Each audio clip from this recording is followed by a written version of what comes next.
সম্মানিত ভাইরা, দেখবেন আরেকটা প্ল্যান দিয়েছেন আমাদের বড় দল দাবি করা একটি দল। তারা 20,000 কিলোমিটার রাস্তা নাকি খনন করবেন, খাল খনন করবেন। তো 20,000 কিলোমিটার যদি হয় আর বিএনপি যদি ক্ষমতায় আসে, তর্কের খাতিরে ধরে নিলাম, তাহলে প্রত্যেক দিন বিএনপিকে 11 কিলোমিটার খাল খনন করতে হবে পার ডে।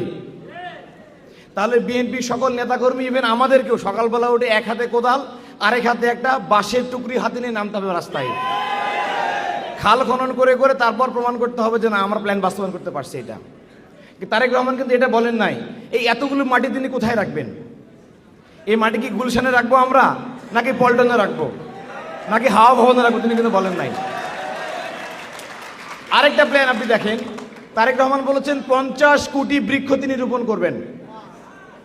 একদিকে সকালবেলা যেমন আমাদের খাল খনন করতে হবে, খাল খনন শেষে বিকেলবেলা থেকে আবার বৃক্ষরোপণ করতে হবে, কারণ প্রত্যেক দিনে আপনাকে 2,74,000 বৃক্ষরোপণ করতে হবে।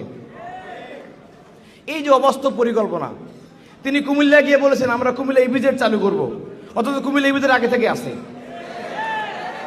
তিনি যশোরে গিয়ে বলেছেন যে আমরা এখানকার বন্ধ হওয়া চিনিকল আবার চালু করব, যশোরে কোনো চিনিকলে নাই। এই যে একটা মানুষ বক্তব্য দিচ্ছে তার দেশ সম্পর্কে কোনো আইডিয়া নাই, কোনো ধারণা নাই, তরুণরা কি করতে পারে, কোথায় কি আছে কি না নাই, এ সমস্ত না জেনে তিনি বক্তব্যগুলো দিচ্ছেন। এই বক্তব্যের মাধ্যমে আমরা তরুণ সমাজ অনেক অনিশ্চয়তার মধ্যে রয়েছি। দেশের প্রধান প্রধান ব্যক্তিরা যারা প্ল্যান তৈরি করেন, যারা জাতিকে স্বপ্ন দেখান, তারা যদি এমন উল্টাপাল্টা বক্তব্য সব জায়গায় দিয়ে বেড়ান, তাহলে আমরা কাদের উপর আস্থা রাখবো আপনারাই বলেন।